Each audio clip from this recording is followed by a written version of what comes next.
Bien, bonjour à tous. Aujourd'hui, je vais parler de PEA. Je pense que vous êtes beaucoup à détenir ce type de moyen d'investissement. Le PEA, c'est l'intérêt, c'est au bout de 5 ans. Donc, pour ceux qui n'ont pas encore ouvert de PEA, il faut en ouvrir un, c'est gratuit et c'est intéressant d'un point de vue fiscal pour les résidents français, bien sûr.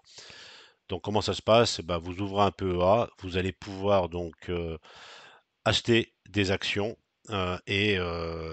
L'intérêt, c'est qu'au bout de 5 ans, lorsque vous détenez ce PEA pendant 5 ans, c'est que, et si vous retirez bien sûr des liquidités de ce compte, eh ben vous ne payerez que les prélèvements sociaux.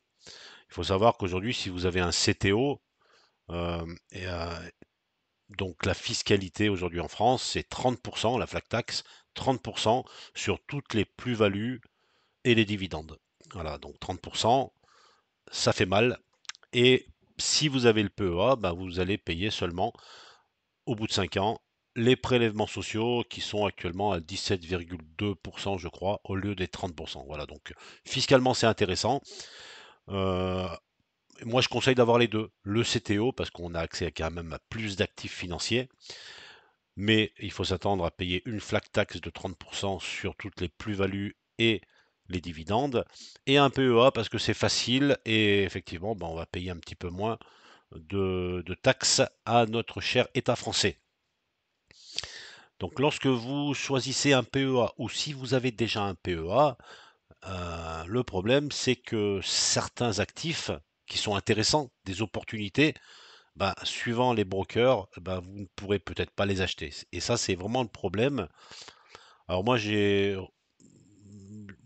propose, je suis personne pour proposer, mais en tout cas, les PEA les plus connus, en tout cas que j'entends le plus parler, c'est souvent Boursorama, hein, c'est anciennement Boursorama.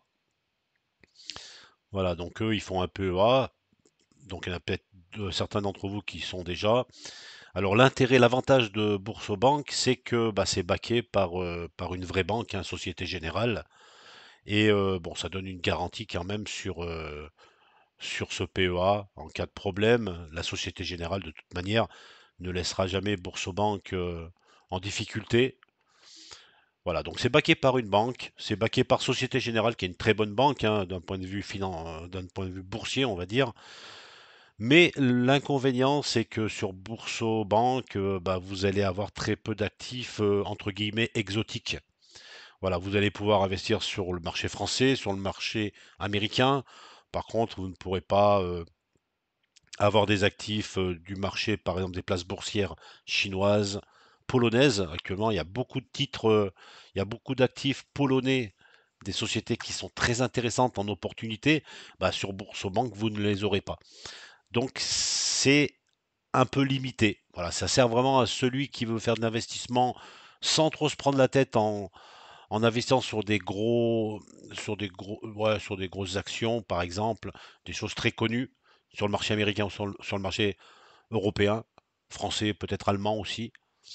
Mais voilà, donc il va être très vite limité lorsqu'il va vouloir investir sur des grosses opportunités, sur des places boursières qui ne sont pas prises en compte par Boursorama. Donc voilà, donc j'ai failli y aller au début, moi j'y suis pas, mais voilà, ça c'est l'avantage, c'est encore une fois, c'est backé par une banque, Société Générale. Et l'inconvénient, c'est qu'il y a très peu d'actifs intéressants en termes d'opportunités. Il y a des choses intéressantes, mais voilà, c'est des choses qui sont assez courantes. Voilà pour Boursorama. Fortunio, c'est un petit peu la même chose. C'est backé par des banques, je me souviens plus laquelle. Donc d'un point de vue sécurité, c'est très bon, hein, c'est quelque chose de Fortuné aux banques, voilà, vous pouvez y aller sans problème, les yeux fermés quasiment, pour ouvrir un PEA chez eux. Mais ils ont le même problème que Boursorama, que Boursobank, c'est qu'il y a très peu d'actifs exotiques. Voilà, vous allez pouvoir investir sur le marché français sans problème, américain, l'Europe avec des titres qui sont assez connus. Par contre, voilà, pour les titres polonais par exemple, ou d'autres, marché, les places boursières chinoises, indiennes, vous ne pourrez pas. Voilà, ça, il faut vraiment le savoir. À part ça, c'est un très bon plan aussi un peu A pour ceux qui veulent débuter, ils peuvent y aller sans problème. Après, on a Bourse Direct, hein, on en parle beaucoup. Alors moi, personnellement, je suis chez Bourse Direct. J'avais fait des recherches et avec pas mal de collègues hein, dans un groupe, on avait choisi Bourse Direct. Euh, alors là, c'est pas une banque qui est derrière, c'est un groupe. Donc il y a un tout petit peu plus de risque, même si je dirais que Bourse Direct est très gros, hein, donc il y a très très peu de risques quand même, mais il n'y a pas vraiment une banque comme la Société Générale par exemple qui est derrière. Ça, faut le savoir. Donc un tout petit peu plus risqué. Par contre, il donne accès quand même à un peu plus d'actifs que Boursorama ou Fortuneo. Voilà, il y a un peu plus d'actifs, mais ça reste quand même encore limité. Et je trouve que les frais sont assez chers. Voilà, les frais de bourse directe. Alors s'il y a des gens là qui regardent cette vidéo et qui sont chez Bourse Direct, donnez-moi votre avis, mais je trouve quand même que les frais sont quand même assez énormes. Alors pour ça, il faudrait pouvoir comparer avec les autres, mais en tout cas, c'est ce qui se dit, hein. C'est pas très intéressant pour des petits montants. Voilà. Donc là, il faut investir des gros montants et il faut vraiment faire des plus-values pour pouvoir revendre. Parce qu'il faut bien prendre en compte les frais. Alors quand je dis les frais, c'est les frais de transaction, hein. Frais de transaction lorsqu'on achète et frais de transaction lorsqu'on vend. Alors, je sais plus trop où c'est, mais si vous êtes intéressé, bah faut regarder. Il doit avoir les frais quelque part là. Donc les tarifs, c'est peut-être ça. Tarif, c'était haut. Oui, ça va être ça. Bon bah là, ils vont vous dire que voilà, ils vont vous mettre des 0 € en gros, mais c'est pas du tout ça, hein. C'est pas possible, hein. Vous avez une tarification sans surprise 0 €. Donc c'est pour les droits de garde, les frais d'inactivité. Si pendant un petit moment vous n'allez pas acheter d'actifs, ils vont pas vous facturer. Frais de tenue de compte, voilà, c'est zéro. Mais bon, ça généralement, c'est pas là-dessus qu'on regarde. Et ici, les frais de courtage. Donc on peut voir, alors là, les 0,50 centimes pour des frais de courtage pour un ordre de 100 euros, applicable en montant. Ça, c'est sur Euronext seulement, donc c'est la bourse, la place boursière de Paris. Mais là, on peut voir ici, vous voyez, voilà, tout dépend des montants que vous allez mettre pour acheter. Alors, actions ETF, produits de bourse, hein.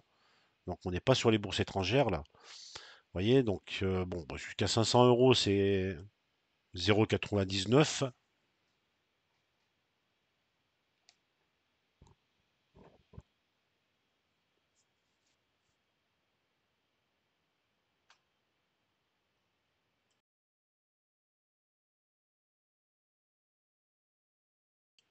Voilà.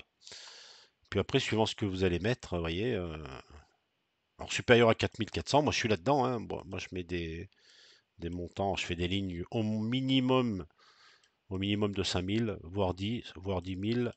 Donc là, tout de suite, vous voyez, vous allez être taxé 0,09%, donc c'est pas négligeable, il faut le prendre en compte. Et si vous allez sur les bourses étrangères, alors là, vous voyez, voilà, les frais sont pas les mêmes, hein, avec des minimums de 15 euros, 41, voilà, sur les autres marchés. Donc les frais restent quand même assez chers sur Boursorama. Il faut faire attention pour un ordre de 45, pour un ordre de 50 000. Si je mets 10 000, ça fait quoi? 10 000, ça ferait, ouais, c'est presque, voilà, vous voyez, presque 10 euros pour un achat de 10 000. Et je crois qu'il y a des choses en plus, hein. C'est-à-dire que là, ils vous parlent que des frais de courtage, mais il y a encore d'autres frais. Et généralement, quand vous passez un ordre sur Boursorama, ils vous font, avant de passer votre ordre, c'est ça, par contre, c'est bien fait, ils vous disent exactement les frais que ça va vous coûter. Donc c'est tout un petit peu plus, à mon avis, pour 10 000 euros, vous avez pour 10 ou 11 euros de frais à l'aller et au retour. Donc à l'achat et à la vente, donc une vingtaine d'euros. Ce qui veut dire, ouais, il faut vraiment faire de la plus-value. Alors, ça reste toujours intéressant parce que bon, on va pas vendre, voilà, on peut faire, il y a certains titres où on va attendre des 10% avant de vendre. Mais voilà, vous allez payer 1%, quand même pratiquement un peu plus d'1% sur vos achats et vos reventes. Voilà, donc attention aux frais sur Boursorama. Là, je peux en parler parce que j'y suis. Après, D'après ce que j'ai entendu, Bourso Bank, c'est un peu moins cher au niveau des frais. À vérifier. Pareil pour Fortunio. Le dernier, c'est Saxo Bank. Voilà, donc là, ils disent que c'est le plan d'épargne action le plus compétitif de France. Alors, oui, c'est vrai. Pour moi, Saxo, actuellement, c'est celui qui propose en tout cas le plus d'actifs financiers exotiques. Ce que je dis depuis le début. Si vous voulez acheter sur le marché polonais, sur certaines places boursières chinoises, vous allez avoir quand même beaucoup plus d'actifs que sur les trois autres que je viens de vous présenter. Saxo, ça reste vraiment le PEA avec le plus d'opportunités.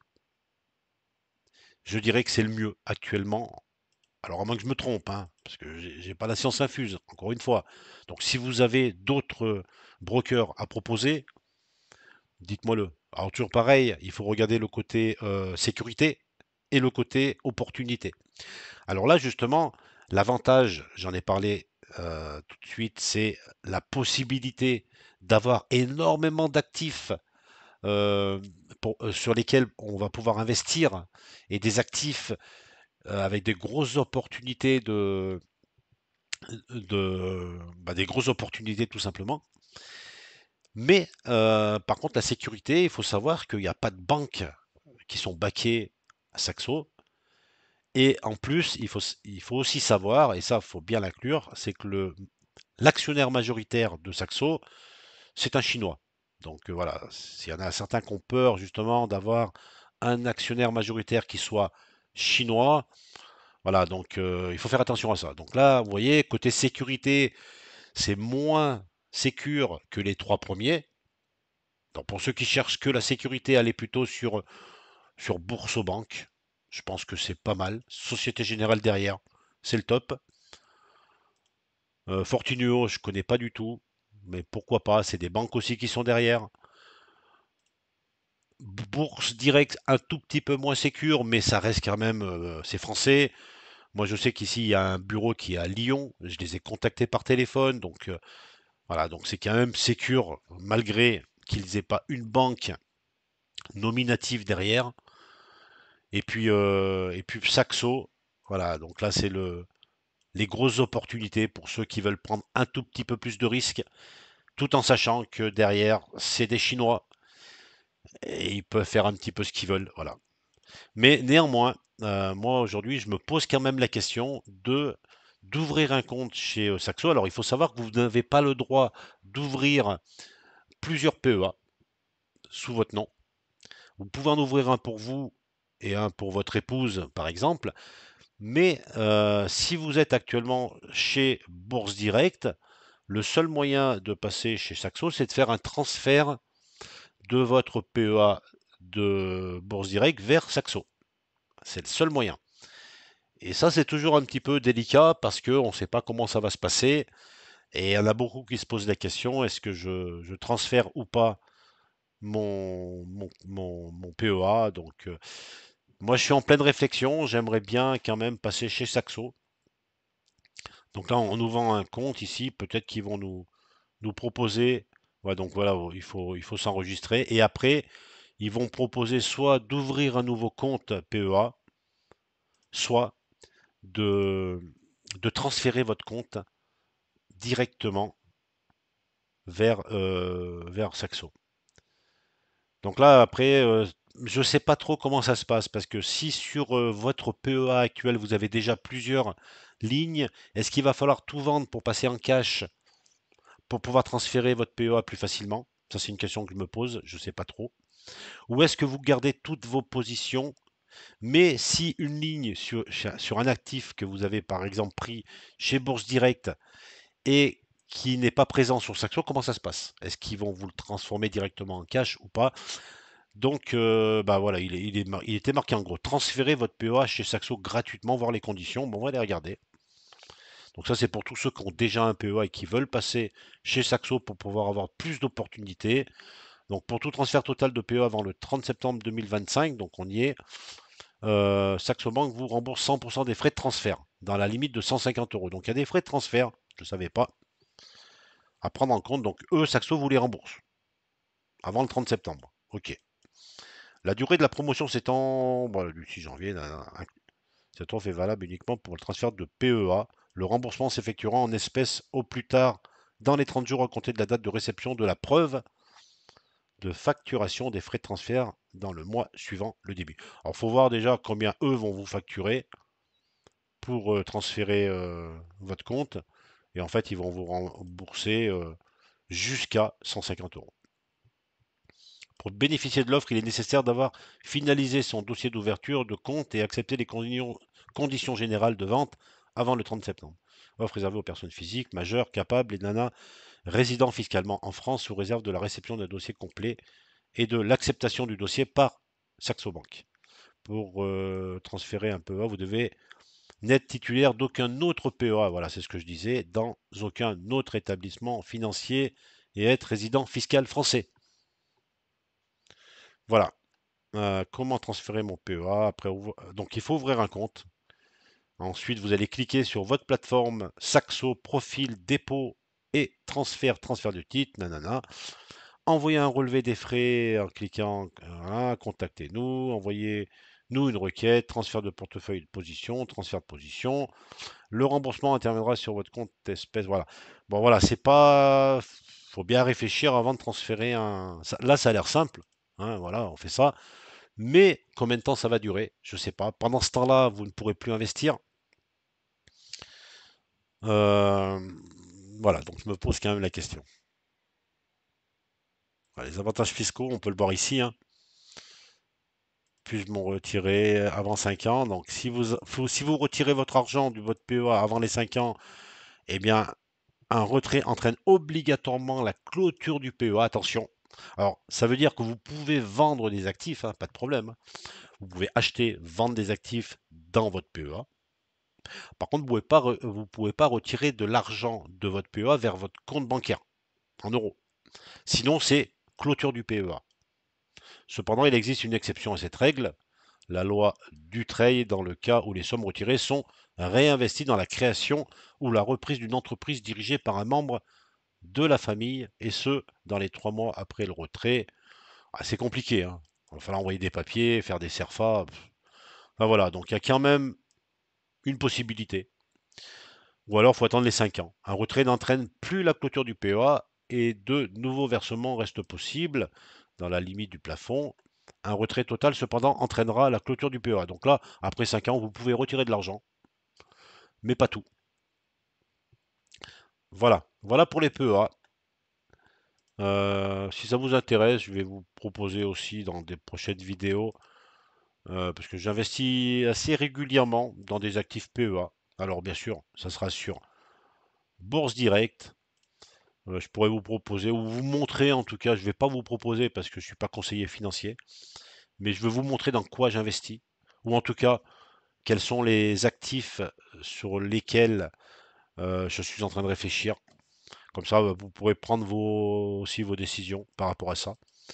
Donc généralement, j'essaie d'investir 2 fois par mois dans les PEA, soit à l'achat, soit à la vente. Je suis quelqu'un d'actif en PEA, donc je ne suis pas sur le très long terme. Sur la totalité de mon portefeuille, oui, je suis sur le long terme. Par contre, je joue beaucoup sur les momentum. Donc là, effectivement, il faut pouvoir acheter et vendre suivant l'état du momentum de notre actif par rapport aux autres actifs. Euh, Là, actuellement, si vous voulez acheter le marché français, alors c'est peut-être un peu tard aujourd'hui, mais c'est Société Générale qui a le plus gros momentum depuis quelques semaines et même depuis quelques mois. Donc, celui qui a acheté du Société Générale en début d'année, par exemple, bon, il est bien. Voilà, donc c'est un peu ce genre d'actifs que j'achète. Je l'achète pas Société Générale pour 10 ans, 15 ans, 20 ans. Je l'achète tant que son momentum est fort. Dès que son momentum va descendre, il sera remplacé par un autre actif. Donc je vais vendre Société Générale dans le cadre de mon PEA et je vais acheter un autre actif qui aura un momentum plus fort. Voilà, tout simplement. Voilà. Donc ça, c'est sur la partie momentum. Il y a des stratégies aussi en value. Voilà, donc il y a plusieurs types de stratégies. Si vous voulez, je pourrais effectivement. On ne va pas parler que de crypto finalement sur la chaîne. Je suis resté beaucoup crypto pendant un moment. Là aujourd'hui en crypto, il se passe pas grand-chose. Je vais quand même faire quelques vidéos. Euh, Surtout pour vous forcer à prendre vos profits, parce que j'ai l'impression qu'il y en a beaucoup qui ne prennent pas leurs profits, qui attendent, en crypto je parle, des fois 2, des fois 3, des fois 10, des fois 20, des fois 100. Aujourd'hui c'est terminé. Aujourd'hui il faut prendre ses profits, qui en a des 10%, 15%, même des 5%. Prenez vos profits, réinvestissez, restez en cash, attendez les bonnes opportunités. En bourse traditionnelle, c'est la même chose.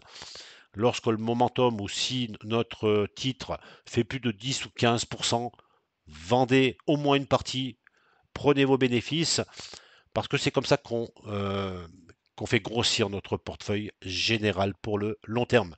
Voilà. Voilà, j'aimerais bien avoir vos avis sur les PEA. S'il y a certaines personnes qui ont déjà transféré des PEA d'un broker vers un autre, qu'est-ce qui s'est passé? Est-ce que ça s'est bien passé? Combien de temps ça a mis? Est-ce qu'ils ont dû vendre avant pour pouvoir facilement transférer? Parce que moi, c'est ce qu'on m'avait dit. Je pense que pour que ce soit plus simple, il faudrait tout repasser en cash. Mais c'est compliqué car on a des positions qui sont encore en négatif. Voilà, donc moi j'aimerais bien passer sur Saxo encore une fois, malgré les risques de l'actionnaire chinois, parce que en termes de prix, c'est quand même les meilleurs. Ça reste vraiment les meilleurs. Et en termes d'opportunités, c'est fou. Je ne sais pas si on peut le voir ici. Est-ce qu'on peut regarder sur le marché polonais, par exemple? Bon, là, je marque polonais, mais ça va rien me donner. Polo, là, si je commence à faire des fautes en plus, polonais, là. Voilà. Ouais, donc là, il faudrait quand même que je mette un actif. Donc, la vidéo, elle n'était pas faite pour ça, elle était vraiment pour comparer les PEA pour ceux qui en ont pas ouvert un. Faites-le, ça coûte rien. Et c'est quand même intéressant d'un point de vue fiscal, je le répète, plutôt que d'avoir seulement un CTO.